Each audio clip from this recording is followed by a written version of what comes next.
평소에 운전하면서 많은 사연을 듣고 있어요. 하지만 그 중에서 가장 많이 들었던 내용은 보통 명절의 시댁 갈등과 김장인 것 같더라고요. 명절은 그나마 아직 많이 하는 집들이 있는 것 같은데 요즘 세상의 김장은 하는 집보다 안 하는 집이 더 많지 않나요? 우리 친정집도 그렇고 제 주변 친구들을 봐도 정말 자기들 먹을 거 조금만 하거나 그냥 안 하고 마트나 인터넷으로 김치를 사다 먹는 경우가 대부분인 것 같습니다. 하지만 우리 시댁은 진짜 김치에 환장한 미친 사람들이에요. 어느 정도 미친 사람들이냐면 한 번 김장을 할 때 100포기 정도는 기본으로 합니다. 그것도 1년에 한 번 찬바람 불 때만 하는 김장이 아니라 어머님 댁 김치 냉장고가 텅텅 비어갈 때가 되면 김치 담그러 모이라 하세요. 그게 1년에 보통 3-4번, 계절마다 한 번씩은 김치 만들러 오라시는 것 같아요. 제가 이 집안에 시집 온 뒤로 적게 하면 80포기였고 보통은 100포기가 넘어가요. 진짜 많이 하는 달에는 150포기를 한 번에 한 적도 있네요. 식구들이 먹는 김치의 양도 적진 않지만 가족들만 먹으면 이 정도로 많이 필요하진 않겠죠. 신우가 남편이랑 둘이 식당을 운영하고 있는데 거기에서 쓰는 김치도 많고 식당 손님들한테 김치를 돈 받고 팔기까지 하더라고요. 그러니 아무리 김치를 담그고 또 담궈도 2-3달이면 그 많은 김치가 다 떨어져 버리는데 그럼 또 어머님이 김치 담그자면서 저를 오라고 부르시죠.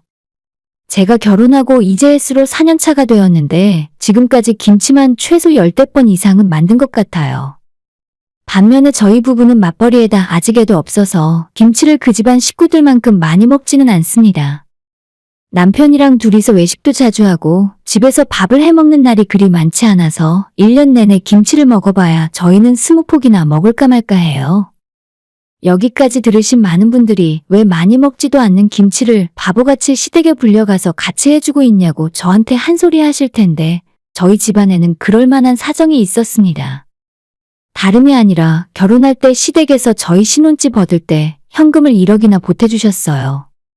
저는 그 당시에 남편과 제가 가진 돈으로 그냥 전세를 얻어서 시작하자고 했었는데 시댁에서 1억을 보태주시면서 25평 아파트를 구입하고 결혼 생활을 시작할 수 있었습니다. 저희가 경기도 외곽에서 살고 있는데 3억 정도면 25평 신축급 아파트를 사는 것이 가능하거든요. 결혼 생활을 제대로 시작하기 전부터 시댁에 큰 빚을 지고 시작했고 어머님은 당연하다는 듯 시댁에 김치 담그는 날이 되면 저를 부르셨고 저 역시 처음엔 좋은 마음으로 집안일이라 생각해서 기쁜 마음으로 도우러 갔고 저도 그게 맞다고 생각했습니다. 원래 세상에 공짜는 없는 게 맞잖아요. 받으면 받은 만큼 일을 해서 몸으로 때워서라도 갚아야 하는 게 인지상정 아니겠습니까? 시원하게 아파트 살 때 큰돈을 보태주시면서도 저와 남편이 공동명의로 하는 것에 대해서는 어떠한 간섭도 하지 않으셨어요. 그런데 처음엔 기쁘게 하던 김장도 적당히 해야 할만하지 1년에 몇 번씩이나 불러서 중노동을 시켜대니 이제 더 이상은 못하겠습니다. 아마 제가 지금까지 공짜로 일을 해준 것만 해도 어머님이 빌려주신 1억의 이자는 충분히 갚고도 남았을 겁니다. 몸이 힘들어서 그런 것도 있지만 사실 그것보다 더 화가 나는 건 시누이와의 형평성 때문이에요. 아까도 말씀드렸지만 힘들게 100포기씩 김치를 만들어 놓으면 저와 남편이 가져다 먹는 건 고작 10포기 정도 될까 말까 하고 나머지는 전부 신우가 가져갑니다. 본인 때문에 그렇게 자주 김장을 하는 상황이면 본인 가게에서 시매부랑 둘이 알아서 하던가 최소한 김치 담그는 날에 제일 먼저 와서 발벗고 일을 가장 많이 해야 하는 거 아닐까요? 보통 어머님이 토요일부터 일요일까지 이틀에 걸쳐서 김치를 담그시는데 그럴 때마다 신우는 주말에 장사가 너무 바쁘다며 거의 오지도 않아요. 아예 어머님 댁에 커다란 김치 냉장고 하나와 식당에서 쓰는 은색 큰 냉장고를 하나 가져다 놔서 저와 어머님이 허리가 부러져라 김치를 만들어서 냉장고 안에 채워놓으면 신우는 자기 필요할 때만 찾아와서 몇 통씩 가져가더라고요. 물론 김치를 만드는 재료비는 신우가 전적으로 다 부담하고 있어요. 그 외에 별개로 시어머니는 종종 신우에게 용돈까지 받고 있는 걸로 아는데 저한테는 전혀 일하는 것 대비해서 메리트가 없습니다. 시댁이 그렇게까지 여유가 많은 집안은 아닌데 신혼집 살 때 어머님이 1억이라는 큰돈 해주신 것도 정말 감사한 일이라고 생각하고 있죠. 하지만 그런 마음도 시간이 지날수록 점점 사라지고 내가 왜 이 고생을 해야 하나 속에서 치밀어 오르는 스트레스만 남았어요. 저와 남편이 시어머니를 도와서 주말 이틀 동안 허리 빠지게 김치를 만드는 동안 전화 한 통 없던 신우는 며칠 후에 조용히 찾아와서 쏙쏙 가져가기만 해요. 저한테는 수고했다, 고맙다는 말 한마디도 없고 어머님이나 남편도 당연하듯 저를 데려다가 일을 시키니까 점점 화가 나는 거죠. 신우가 운영하는 식당이 뭐 그렇게 대단한 맛집도 아니고 동네 평범한 백반집인데 본인이 만들기 귀찮고 힘들면 그냥 공장에서 만드는 김치 사서 쓰면 되잖아요. 왜 굳이 어머님은 매번 직접 만들어서 주려고 하시는지 모르겠고 하도 답답한 마음에 제가 어머님한테 파는 김치도 맛있으니까 신우 가게에서 쓸 김치는 앞으로 사서 쓰게 하는 것이 좋겠다고 말을 했던 적도 있어요. 하지만 어머님은 음식 맛은 정성인데 누가 어떻게 만든지도 모르는 공장 김치를 사서 쓸 수 있냐면서 힘닿는 데까지는 해주겠답니다. 문제는 어머님만 저러는 게 아니라 우리 남편도 똑같아요. 지금까지 남편에게 주말에 김치하러 가기 싫다고 수도 없이 이야기했습니다. 솔직히 저희가 집에서 노는 사람들도 아니고 월요일부터 금요일까지 회사 다니면서 열심히 일하고 주말에는 제 나름대로 밀린 집안일이나 하면서 쉬고 싶은 게 당연하지 않나요? 하지만 남편도 제 편이 아니라는 것이 가장 큰 문제입니다. 우리 엄마가 결혼할 때 얼마나 많이 도와줬는데 덕분에 대출 갚을 필요 없이 살 수 있는 거잖아. 이 정도는 아무것도 아니니까 조금만 참고 하자. 어차피 맨날 하는 것도 아니고 1년에 몇 번 안 되잖아. 그 몇 번 안 되는 게 두세 달에 한 번씩 주말을 통째로 반납하고 중노동을 해야 하는 일이잖아요. 작년까지는 그냥 힘들어도 멋모르고 했었는데 올해부터는 정말 안 하고 싶더라고요. 결혼한 지 몇 년 되지도 않았는데 앞으로 언제까지 이 일을 계속해야 하는 건지 매일 김치만 보면 스트레스를 받아서 밥 먹다가 소화가 안 되는 기분이에요.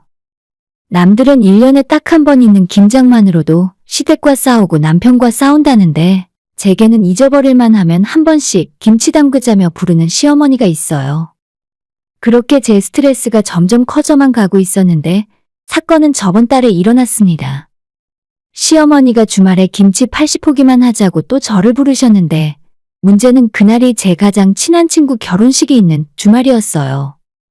저는 직장 때문에 경기도에서 살고 있지만 고향은 남쪽 지방이거든요. 고향 친구라서 적어도 전날 저녁에는 미리 내려가 있어야 할 것 같았고 저한테 결혼식 하는 동안 옆에서 도와주길 바라는 친구의 부탁이 있어서 안 그래도 미리 내려가야 하는 상황이었죠.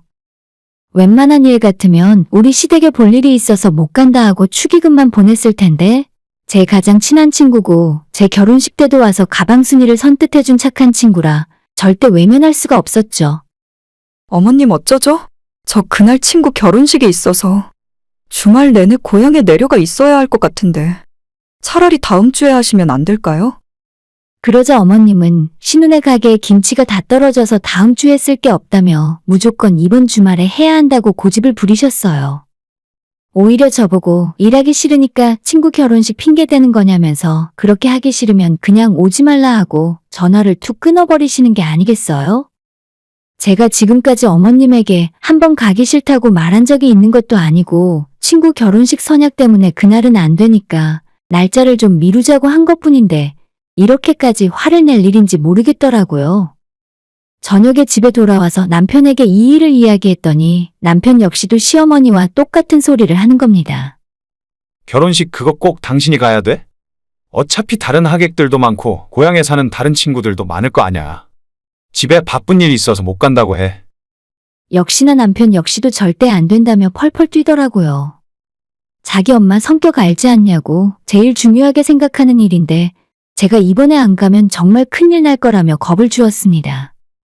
평소 같으면 대충 눈치 보고 다른 약속이 있어도 취소를 하거나 미뤘을 텐데 이번에는 도저히 그럴 수가 없는 일이잖아요. 나 진짜 이번엔 안 돼. 내 결혼식에도 와준 친구인데 어떻게 내가 안 가? 솔직히 한 번쯤은 당신 여동생도 김치 담그러 와야 돼. 얼마나 힘든지 직접 해봐야 어머님한테 해달라고 말을 안 하지. 제가 이렇게 이야기를 했더니 남편이 한참 동안 아무런 말도 없이 저를 째려보다가 한숨을 푹 쉬고는 저보고 마음대로 하라고 했어요. 대신 뒷일은 책임 못 지고 자기 혼자라도 김치 담그러 가겠다면서 화를 냈고 그날 이후로 저와 말도 잘하지 않더라고요. 이 정도로 어머님이랑 남편이 겁을 주니까 약간은 두려운 마음도 있었지만 그깟 김치 한번 담그러 안 갔다고 무슨 일이라도 있겠나 싶어서 금요일 저녁 퇴근하자마자 집에도 안 들르고 KTX를 타고 친정으로 내려가 버렸습니다. 그냥 나중에 조금 혼나더라도 이번엔 친구들 만나고 친정 가서 푹 쉬고 주말을 보내고 올 생각에 기분이 좋기만 했습니다. 앞으로 벌어질 일들이 걱정되지 않는 건 아니었지만 당장 놀 수 있다는 생각에 걱정은 나중에 하기로 했어요. 시어머니에게서 왜 안 오냐고 진짜 친정 내려갔냐고 전화가 올 것 같았는데 주말 내내 단 한 통도 오지 않더라고요. 금요일 저녁도 토요일에 친구들이랑 즐겁게 놀 때도 일요일에 친구 결혼식 갔다가 출발해서 집에 도착할 때까지도 남편과 시댁에서는 아무런 연락이 없었습니다. 이쯤 되니 슬슬 불안한 마음이 들었습니다. 걱정 가득한 무거운 마음으로 친정에서 집으로 올라왔습니다. 집에 도착하니 남편이 이미 집에 들어와 있었고 아직 저한테 삐진 게 안 풀렸는지 왔냐고 저를 쳐다도 보질 않았습니다. 여든폭이 둘이서 진짜 다 한 거야? 많이 힘들었겠다. 어머님도 화 많이 나셨지? 미안해. 내가 다음부터는 꼭 빠지지 않고 갈게. 이번엔 내 가장 친한 친구가 결혼하는 거라 어쩔 수가 없었어. 일부러 제가 먼저 말도 걸고 어떻게든 남편 기분을 풀어보려고 노력했어요. 하지만 남편은 여전히 대답도 제대로 하지 않고 저를 쳐다보지도 않더라고요. 솔직히 어느 정도 미안한 마음이 들긴 했지만 저도 기분은 좋지 않았어요. 아내가 이 정도 미안해하고 있으면 조금 마음도 풀고 함께 이야기하면서 풀어야죠. 언제까지 그렇게 꽁해서 삐져 있을 건지 답답하고 짜증이 났습니다. 그래, 너 맘대로 해라. 라는 생각으로 저도 방으로 들어와서 씻고 누웠어요. 어차피 삐진 거 시간이 지나면 알아서 풀리겠지 생각했습니다. 저는 안방에서 누워 TV를 보고 있었고 한참 뒤에 물 마시려고 거실로 나갔는데 남편이 보이질 않았어요. 목소리는 들리는데 어딜 갔나 확인했더니 거실 베란다 밖에서 전화통화를 하고 있었습니다. 저희 아파트가 확장을 안 해서 안방이랑 거실에 베란다가 작게 있거든요. 평소에 제가 화분도 키우고 빨래도 말리고 남편이 가끔 거기에서 담배를 한 대씩 피우다가 제가 하지 말라고 해서 남편은 베란다 출입을 거의 안 하는데 저 인간이 왜 나가 있나 싶었죠? 밖에서 전화통화를 하고 있는데 샤시문이 살짝 덜 닫혔는지 목소리가 집 안까지 다 흘러들어왔습니다. 그러니까 엄마, 내 말도 똑같다니까. 사람이 염치도 없지. 어떻게 받아먹을 거 다 먹고 이제 와서 뻔뻔하게 굴어? 나 진짜 정 떨어졌어. 조만간 꼬투리 잡아서 이혼할 생각이야. 누가 듣더라도 어머님이랑 전화통화 중에 제 이야기를 하는 것 같아서 성질이 확 나더라고요. 숨소리도 내지 않고 조용히 전화통화하는 걸 듣고 있는데 어머님도 화가 많이 났는지 소리소리를 질러대는 통에 제 욕을 하는 걸 어느 정도는 들을 수 있었어요. 남편도 계속 제가 문제라고만 하고 두 사람 전화통화하는 내내 제 욕을 쉬지 않고 하면서 이 집에서 쫓아내야 한다는 겁니다. 제가 이번에 김장 빠진 건 잘한 일은 아니라고 생각해요. 하지만 제가 이 집에 시집와서 열댓 번이 넘도록 시어머니가 부를 때마다 달려가서 빠짐없이 제 주말을 김치를 담그며 보냈어요.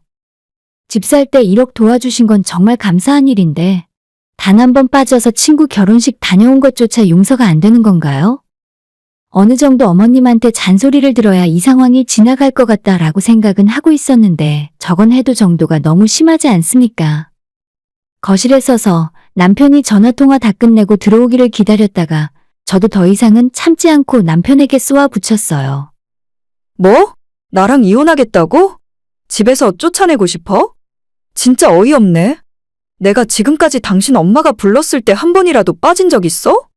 나 야근하고 몸 아파도 약 먹고 김치 담그러 갔었고 작년에 친한 회사 언니 결혼식 있을 때도 새벽에 일어나서 배추 씻고 아침까지 배추 속 버무리다가 시간 늦을까봐 부랴부랴 옷 갈아입고 갔었잖아. 그런데 겨우 한 번 안 했다고 어떻게 사람을 그런 식으로 이야기할 수 있어? 제가 목에 핏대를 세우며 따져 물었더니 막상 남편은 당황해서 아무런 말도 하지 못했어요. 우리는 김치를 많이 먹지도 않는데 당신 집안 사정 때문에 날 고생을 시킬 거면 최소한 미안해하는 마음은 있어야 하지 않냐고 소리를 질렀죠. 아니, 우리 엄마가 결혼할 때 집 살 돈 보태줬잖아. 그러면 당신도 이 정도는 해야 하는 거 아니야? 남편은 결혼 생활 내내 들었던 또 그 소리를 하더라고요.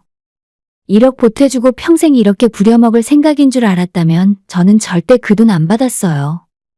그러니까 내가 처음부터 받지 말고 전세에서 살자고 했잖아. 누가 집 사달랬어? 내가 사오라고 했어? 난 처음부터 전세 살자고 했어. 그냥 다 필요 없으니까 집 팔아서 어머님한테 1억 이자까지 쳐서 당장 다 갚아버려. 대신에 내가 지난 4년 동안 공짜로 일해준 거 일당 톡톡히 쳐서 달라고 해. 나 그 돈은 받아야 당신이랑 이혼할 거니까. 남편도 뒤늦게 제가 진짜 머리끝까지 화가 났고 이혼까지 할 거라는 걸 느꼈는지 자기 본심은 그런 게 아니라면서 갑자기 말을 바꾸더라고요. 아까 전화 통화 내용 들었구나. 그건 그냥 우리 엄마가 너무 서운해하니까 내가 엄마 달래려고 하는 소리였지. 이혼을 하긴 우리가 무슨 이혼이야? 남편이 되도 않는 소리로 변명을 해댔지만 저는 그런 소리까지 들어가면서 이 집에서 살고 싶지 않았어요. 제가 남편 집에 종으로 들어온 것도 아니고 그저 이 사람과 결혼해서 가정을 이루고 행복하게 살고 싶다는 생각으로 결혼을 한 건데 한 번 시어머니 말을 안 들었다고 집에서 쫓아낸다느니 이혼을 한다느니 이런 말을 하는 남편과 어떻게 살 수 있겠습니까? 다 필요 없으니까 당장 이 집 팔아서 어머님 돈도 갚고 처음 집 살 때 들어갔던 내 돈도 돌려달라고 했어요. 남편에게 너랑 단 하루라도 살고 싶지 않다고 한참을 악을 쓰며 싸우다가 새벽이 되어서야 겨우 잠이 들었습니다. 다음 날 아침에도 남편이 제게 뭐라고 대화를 시도했지만 저는 철저히 남편을 없는 사람 취급하며 무시했어요. 더는 이 문제로 대화조차 하고 싶지 않았고 그냥 착실하게 준비해서 남편과 이혼해야겠다는 마음뿐이었습니다. 어머님한테는 끝까지 연락 한 통 오질 않았는데 다음날 신우가 저보고 퇴근길에 가게로 좀 들리라 하더군요. 별로 가고 싶지 않았는데 혹시라도 신우가 저한테 사과를 할까 싶어서 찾아갔더니 그게 결국 실수였죠. 저를 보더니 대뜸한다는 소리가 뭐가 그렇게 불만이 많냐 하더라고요. 가만 보면 새언니는 처음부터 좀 그랬던 것 같아. 너무 인생 편하게 살려고 하는 거 아니에요? 우리 엄마가 집도 해줘. 오빠가 돈도 더 많이 벌잖아요. 인생 편하게 살면서 우리 엄마가 고작 김치 몇 번 담그자 했다고 이러는 건 너무 이기적인 거 아닌가? 그 말 듣고 너무 열이 받아서 너만 아니었어도 내가 이럴 일 없었다고 말했습니다. 너네 가게에서 쓰는 걸 왜 나보고 맨날 만들어달라 하냐고. 앞으로는 너희 오빠랑 이혼하면 그럴 일 없을 테니까 너가 직접 가서 너희 엄마 도우라고 했습니다. 할 말 다 하고 돌아서서 나오는데 신우가 분이 안 풀렸는지 제 머리채를 뒤에서 잡으려 하더라고요. 발소리 쿵쿵 내며 달려오는 소리를 듣고 피하긴 했는데 너무 어처구니가 없고 한 번 피한 뒤에도 계속 저한테 달려들어서 당황했어요. 신우 남편이 주방에 있다가 그 모습 보고 깜짝 놀라며 달려와 뜯어 말리긴 했는데 안 그랬다면 제가 어디 하나 뜯겨서 다쳤을지도 모르겠다 싶더라고요. 저도 화가 날 대로 난 상황에 이대로 당하기만 하는 건 억울해서 식당 테이블 몇 개를 밀어서 잡아뜨렸더니 수저통이고 양념이고 전부 바닥에 다 떨어져서 뒹굴었어요.